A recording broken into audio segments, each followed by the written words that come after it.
હવે એમાં વાત કરું તો ફેમિલી પ્લાનિંગ એ એવો રસ્તો છે કે જે વિચારો દ્વારા લોકોની હેલ્થ એન્ડ વેલફેર કેર પૂરી પાડે છે, જે લોકોની આર્થિક અને સામાજિક વૃદ્ધિ માટે મહત્વનું છે. સમજાણું કે ફેમિલી પ્લાનિંગ શું છે? કે ફેમિલી પ્લાનિંગ લોકોની વિચારો દ્વારા હેલ્થ અને વેલફેર કેર પૂરી પાડે છે અને જે લોકોની સામાજિક અને આર્થિક વૃદ્ધિ માટે મહત્વનું છે. ફેમિલી પ્લાનિંગ એટલે કે આ વસ્તુ એવી છે કે ભાઈ ફેમિલી પ્લાનિંગ જો ના કરવામાં આવે તો શું થાય? તો ફેમિલી પ્લાનિંગ ના કરવામાં આવે તો આપણે પોપ્યુલેશનમાં આપણે સમજ્યા કે પોપ્યુલેશન એક્સપ્લોઝન થાય કે ભાઈ પોપ્યુલેશન ઇન્ડિયાની જે તે આજની તારીખે છે એના કરતા પોપ્યુલેશન કેવી થઈ જાય?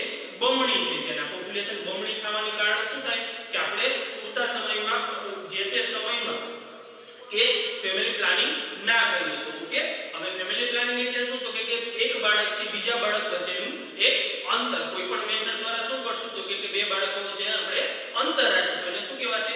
Family planning. સમજાણું? Family planning. પ્લાનિંગ એટલે કે ભાઈ ફેમિલી વિશે કંઈ પ્લાન કરવું. સમજાણું? પ્લાનિંગ એટલે કે ભાઈ કંઈ પ્લાન કરવું, કે પ્લાન થ્રુ ચાલવું. સમજાણું? હવે વાત કરશું આપણે એમાં સ્મોલ ફેમિલી નોર્મ્સની. સ્મોલ ફેમિલી નોર્મ્સમાં એવું કીધું હતું કે ભાઈ સોશિયલ ફેમિલી નોર્મ્સમાં એવું કીધું હતું ઇન્ડિયન સરકારે કે ભાઈ પેલા અમે બે અમારા બે આવા સ્લોગનો આપેલા હતા. સમજાણું? આવા સ્લોગનો શા માટે આપ્યા? કે આજની તારીખે જે તે વસ્તી વધારો થાય છે, સરકારને ડર છે કે આ એ ખાલી ઇન્ડિયા સરકારની વાત નથી કરતો, લેકિન બધી સરકાર કે ભાઈ અમેરિકા છે, જાપાન છે અને ચીન પણ છે, જે એ લોકોને ડર છે કે ભાઈ જો આપણે આમાં કઈ રોક નહીં લઈ આવે તો શું થશે? તો વસ્તી વધારો આવી જ રીતે વધતો જશે અને વધતા વસ્તી વધારાને લીધે ફૂડની ખામી જોવા મળશે અને એકોમોડેશનની ખામી પણ જોવા મળે. સમજાણું? કે રહેઠાણ માટે જગ્યા પૂરતી ના મળે અને ફૂડ પણ પૂરતું ના મળે એટલે શું થશે? કે બીજી પણ આર્થિક મુશ્કેલીઓ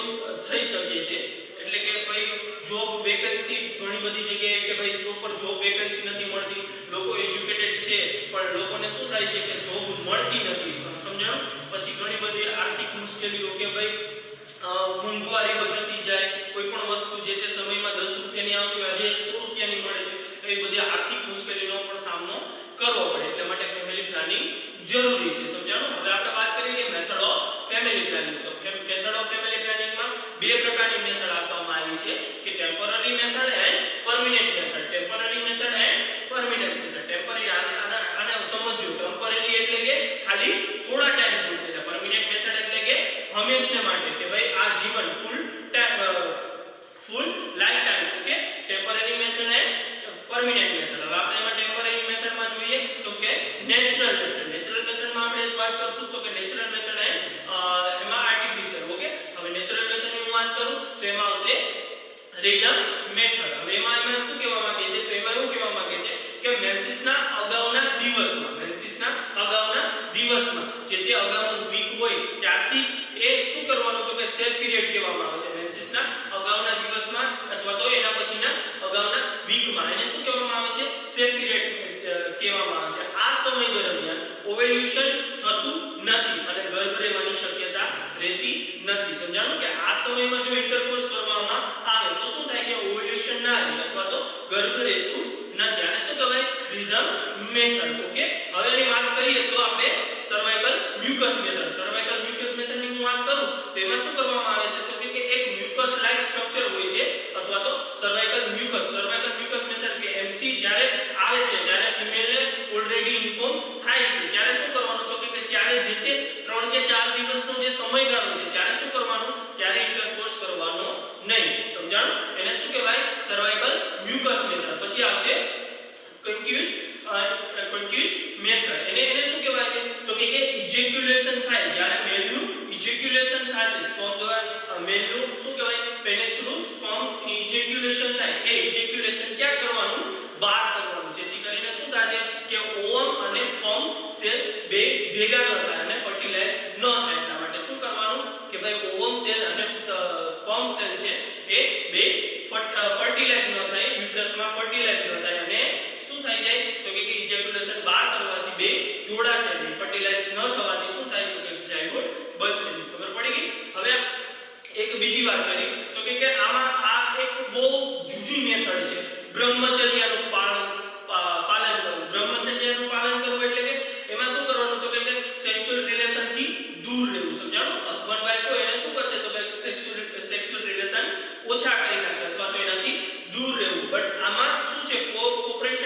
જરૂર પડે છે. સમજાણું? કોર્ડિનેશન પૂરેપૂરું વધારે હોય તો જ આ મેથડનો ઉપયોગ થાય છે. ઓકે, પછી આવશે કેમિકલ મેથડ. કેમિકલ મેથડમાં શું કરશે તો કે વજાઇનામાં થ્રુ ધી વજાઇનામાં કેમિકલ મેથડની વાત કરું તો શું કરશે કે ભાઈ વજાઇનામાં કોઈ પણ પ્રકારની ટેબ્લેટની વાત કરું તો વાલ્પોરેટ છે, પછી પેલેનિન છે, એ બધી ટેબ્લેટ શું કરશે તો કે એ ટેબ્લેટ વજાઇનામાં મૂકવામાં આવશે અને પછી શું કરવામાં આવશે, પછી ઇન્ટરકોર્સ કરવામાં આવશે, જેથી કરીને જે તે સ્પર્મનું જે સ્પર્મ સેલ ત્યાં રહેશે એને શું કરી નાખશે, કિલ કરી નાખશે, એક્ટિવ નહીં રહેવા દે, એને ડીએક્ટિવ કરી નાખશે. અને ડીએક્ટિવ કરવાથી શું થશે તો કે જે ઓવમ સેલ છે અને જે સ્પર્મ સેલ છે એ બેનું જોડાણ નહીં થાય. ન જોડાણ થવાના કારણે ગર્ભ રહેશે નહીં. ખબર પડી ગઈ?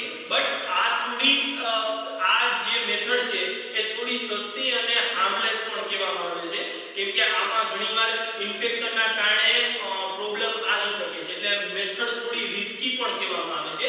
કેમિકલ મેથડ મોસ્ટલી રિસ્કી હોય છે. પછી આવશે ક્રીમ ઓર જેલી મેથડ. ક્રીમ ઓર જેલી, એવી જ રીતે ક્રીમ ઓર જેલી કે ભાઈ જેવી રીતે આપણે ટેબ્લેટ મૂકતા હતા એવી જ રીતે શું કરશે તો કે વજાઇનામાં ક્રીમ ઓર જેલી એપ્લાય કરી દેશે અને એ જ સેમ કામ વર્ક કરશે કે જે ઇજેક્યુલેશન થ્રુ જે તે સ્પર્મ બહાર આવ્યું છે, જે મેલનું સ્પર્મ બહાર આવ્યું છે એ સ્પર્મને શું કરશે તો કે ઇવોલ્યુશન કરવા નહીં દે, ફર્ટિલાઇઝર નહીં થવા દે. સમજાણું? એટલે કે ઝાયગોટ જ નહીં બનવા દે. એને શું કરશે તો કે સ્પર્મને ડીએક્ટિવ કરી નાખશે અથવા તો મારી નાખશે. ત્યાં શું કરી નાખશે, મારી નાખશે. હવે આવશે મિકેનિકલ મેથડ. મિકેનિકલ મેથડની આપણે વાત કરીએ તેમાં સૌપ્રથમ આવશે કન્ડમ. કન્ડમનું શું કરશે તો કે મેલ condemn and female condemn. Two ટાઈપના કન્ડમ આવે છે, મેલ condemn and female condemn. Okay, હવે આ શું કરશે તો કે મેલ પેનિસ થ્રુ કન્ડમ એ રાખી અને શું કરશે ઇન્ટરકોર્સ કરશે અને શું થશે કે જે સ્પર્મ સેલ હશે એ ત્યાં અંદર પહોંચી નહીં શકે, એ કવર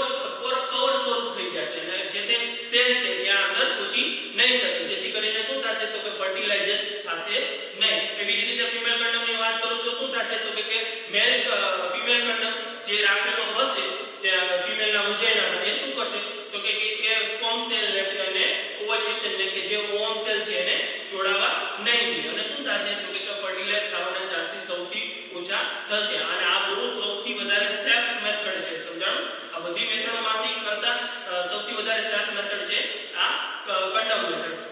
ઓકે, પછી આવશે આઈયુડી. આઈયુડી એટલે કે એની ફૂલ ફોર્મ કહો તો ઇન્ટ્રાયુટ્રાઇન કોન્ટ્રાસેપ્ટિવ ડિવાઇસ. ઇન્ટ્રાયુટ્રાઇન કોન્ટ્રાસેપ્ટિવ ડિવાઇસ એ શું છે તો કે એક પ્રકારનું પ્લાસ્ટિકનું સાધન છે. એ શું કરશે તો કે વજાઇનામાં મૂકવામાં આવશે, એક પ્રકારનો લૂપ વજાઇનામાં બેસાડવામાં આવશે અને એ શું કરશે તો કે એ એક સેમ કામ કરશે. કોપરનો એક વાયર હશે એને શું કરશે તો કે વજાઇનામાં મૂકવામાં આવે કોપરના વાયર થ્રુ અને શું કરશે કે ભાઈ બહાર થોડો છેડો રહેલો હશે એને શું કરશે કે જ્યારે ઇજેક્યુલેશન થાય ત્યારે જે તે કોપરનો તાર હશે શું કરશે સેમ પ્રોપર્ટીને આ જ રીતે જોવા મળશે. કોપરનો તાર શું કરશે, કોપરના તાર જે તે સ્પર્મ સેલ છે એને ડીએક્ટિવ કરી નાખશે અથવા તો કિલ કરી નાખશે, જેથી કરીને શું થશે કે બે જોડાશે નહીં. જોડાય નહીં તો શું થશે તો કે ગર્ભ થશે નહીં અથવા તો ગર્ભ રહેશે નહીં. એવી જ રીતે કોપર્ટીની વાત કરી. કોપર્ટી આજની તારીખમાં પહેલા આઈયુડી ને કોપર્ટી મોસ્ટલી બે સેમ જ છે.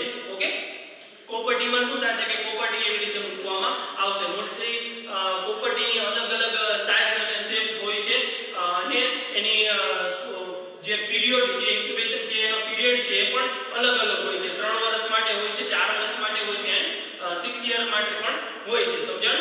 એટલે એનો કોપર્ટીનો પીરિયડ હોય છે અને ચેન્જ કરવામાં આવે છે. ઈઝી મેથડ છે અને સારી રીતે વર્ક કરે છે. કોપર્ટીમાં સેમ કે કોપરનો તાર હોવાને કારણે શું થશે કે જે કોપરના તારના લીધે જે સ્પર્મ સેલ આયા છે એ સ્પર્મ સેલને શું કરી નાખશે, એને કિલ કરી નાખશે. જે કિલ કરેલા સ્પર્મ સેલને શું કરે ત્યાંથી ડિસ્કાર્ડ કરી નાખશે. ઓકે, અને બે જોડાશે નહીં, જેથી કરીને શું થશે, જેથી કરીને ઇજેક્યુલેશન થવા, જેથી કરીને ફર્ટિલાઇઝેશન થશે નહીં. મોસ્ટલી આઈયુડી ને કોપર્ટી ટેકનિક ફિમેલમાં મોસ્ટલી સૌથી વધારે ઉપયોગ કરવામાં આવે છે અને એના એડવાન્ટેજીસની વાત કરું તો બે બાળકો વચ્ચે ખાસું અંતર રાખવા માટે સારી મેથડ છે. બીજી વાત કરો કે સેક્સ્યુઅલ કોન્ટેક્ટમાં અવરોધરૂપ થતું નથી. પછી કોઈ પણ હોસ્પિટલમાં એડમિશનની કોઈ જરૂર નથી, ત્યાં જવું અને એક નાની પ્રોસિજર થ્રુ કોપર્ટી ઇન્સર્ટ કરી દેવાય અને કોઈ પણ પ્રકારની ફિમેલમાં સાઇડ ઇફેક્ટ પણ આવતી નથી. ખબર પડી ગઈ? પછી આવશે ઓરલ પિલ્સ. ઓરલ પિલ્સ એટલે કે એક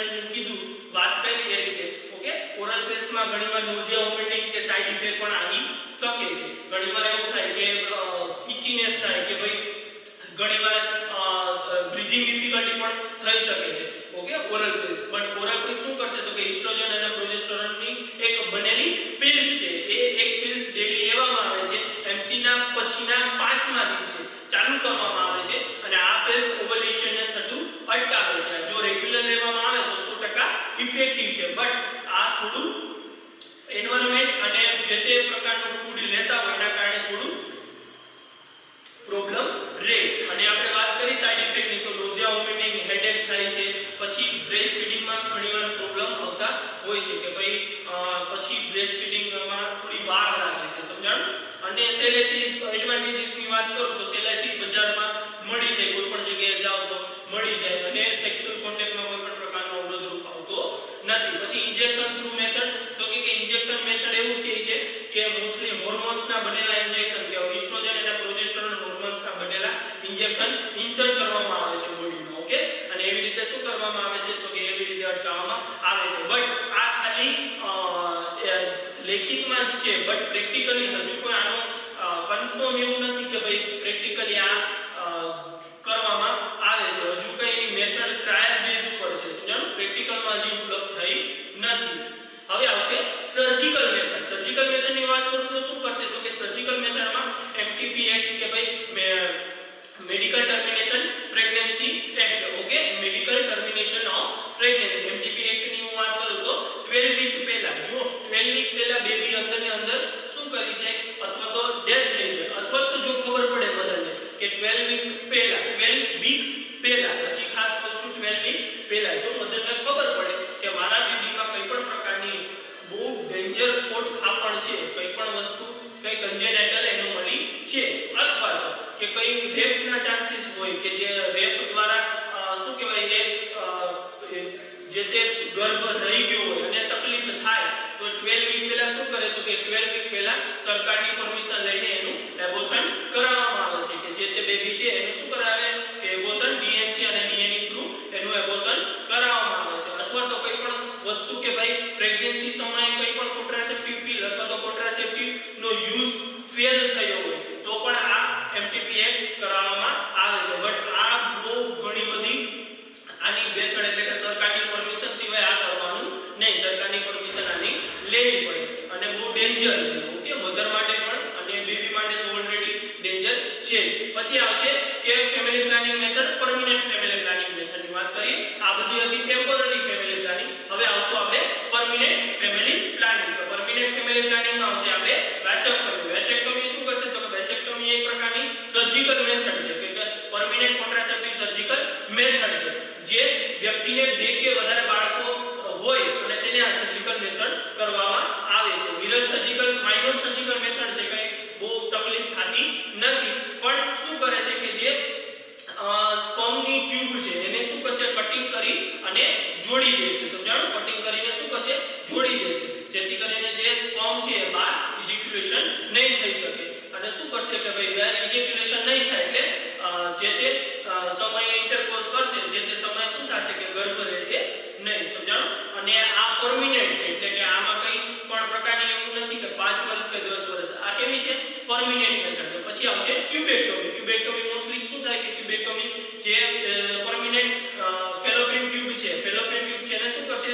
તો કે ફેલોપિયન ટ્યુબ છે એમાં એક પ્રકારનો ઇન્સિઝન મેથડ કરશે અથવા તો એબ્ડોમિનમાં એક નાનો ઇન્સિઝન કરી અને શું કરશે કે 3 થી 4 સેમી જેટલું ઇન્સિઝન મૂકી ઓપરેશન થ્રુ ટ્યુબેક્ટોમીને કટ કરી અને જોડી દેશે અથવા તો લેપ્રોસ્કોપી સર્જન હોય લેપ્રોસ્કોપી દ્વારા શું કરશે તો લેપ્રોસ્કોપી ટ્યુબેક્ટોમી કહે છે લેપ્રોસ્કોપી ટ્યુબેક્ટોમી પણ આને કહેવામાં આવે છે લેપ્રોસ્કોપી થ્રુ શું કરશે તો કે ત્યાં બેન્ડ કરી અને શું કરશે બાંધી દેશે જેથી કરીને શું થશે તો કે કોઈ પણ સેલ છે એ બહાર આવી ના શકે જે સેલ બહાર આવી નહીં શકે તો શું થશે તો કે જે રીતે આપણે કહીએ છીએ એ બે જોડાશે અને નહીં જોડાય તો શું થાય તો ગર્ભ રહેવાનો ચાન્સીસ સૌથી ઓછા થઈ જશે આ હતી બે પરમિનન્ટ મેથડ હવે આવશે ઇન્ડિકેશન ઓફ ટ્યુબેક્ટોમીની ઇન્ડિકેશનની વાત કરું તો લગભગ 20 વર્ષથી જો નાની અને તેમજ 44 વર્ષથી ઉપરની એજ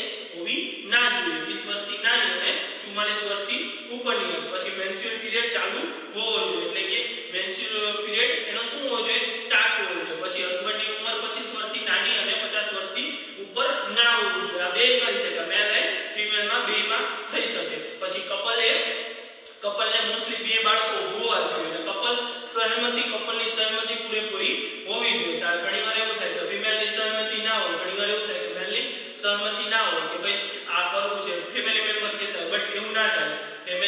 કપલની પૂરેપૂરી સહમતિ હોવી જોઈએ. ફિમેલ કરાવે તો બી અને મેલ કરાવે તો બી. ઓકે. પછી અને સારી રીતે ઓપરેશનથી શું કરે કે સારી રીતે ઓપરેશનથી આ મેથડનો ઉપયોગ સારી રીતે કરી શકાય છે. પછી વાત કરશું આપણે role of nursing family planning. તો ફેમિલી પ્લાનિંગ તો કમ્યુનિટી એરિયામાં રોલ ઓફ નર્સ શું છે, તો કે સૌથી વધારે તો પહેલા એક ફેમિલી પ્લાનિંગમાં આપણે શું કરશું, જે તે કમ્યુનિટી એરિયામાં જઈ અને જે કોઈ પણ ફિમેલને કોઈ લેબર પેઇન સ્ટાર્ટ થયું હોય ત્યારે તમે ક્યાં, અથવા તો તમે આફ્ટર ધી ડિલિવરી ત્યાં તમે ખાલી ચેક કરવા માટે ગયા, પોસ્ટ ઓપરેટિવ કેર માટે ગયા, તો તમારે શું કરવાનું છે, તો તમારે આપણે એને ફેમિલી પ્લાનિંગ વિશેનું માહિતી આપણે માર્ગદર્શન આપવાનું. શા માટે, તો જેથી કરીને મધર ને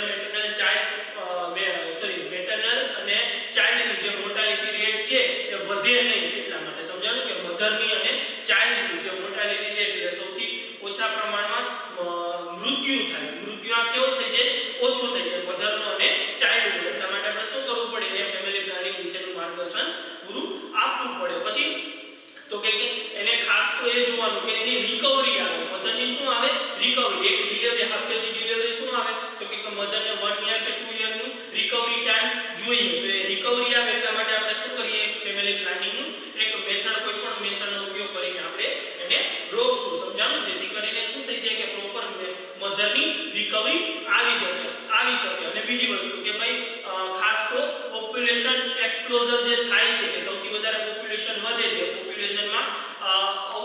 પોપ્યુલેશન ઓછી થાય, જેથી કરીને શું થાય કે જે આર્થિક રીતે મુશ્કેલીઓ આવે છે બધી, કે ભાઈ જમવાનું પૂરતું નથી મળતું, કે જે જગ્યા પૂરતી નથી મળતી, કોઈ પણ જગ્યાએ જોબ વેકેન્સી એટલી બધી નથી, આ તે બધી વસ્તુ જે આર્થિક મુશ્કેલીઓ આવે છે, આર્થિક મુશ્કેલીઓ ઓછી આવે. એટલે શું કરવાનું, ખાસ તો ફેમિલી પ્લાનિંગની વિશે સમજાવવાનું. નર્સે કમ્યુનિટી એરિયામાં ખાસ તો આને એક ટ્રેનિંગ પૂરી પાડવાની કે શું કરવાનું કે ભાઈ જે લોકો પ્રેગ્નન્ટ વુમન છે એને બોલાવી પીએચસી ઉપર કે આંગણવાડી સેન્ટર કે કોઈ પણ જગ્યાએ ત્યાં બોલાવીને શું કરવાનું, એનું માર્ગદર્શન પૂરેપૂરું આપવાનું. અને એવી રીતે એને કન્ફર્મ કહેવાનું કે ભાઈ તમારે આફ્ટર ધી ડિલિવરી કોઈ પણ પ્રકારની ફેમિલી પ્લાનિંગ શું કહેવાય, તમારે કોઈ પણ મેથડનો ઉપયોગ કરી અને 3 વર્ષનો ગેપ રાખવાનો. ઓકે. આ હતું આપણું આજનો ટોપિક ફેમિલી પ્લાનિંગ. આમાં બે ટોપિક આવી ગયા કે ફેમિલી પ્લાનિંગ અને સોશિયલ સ્મોલ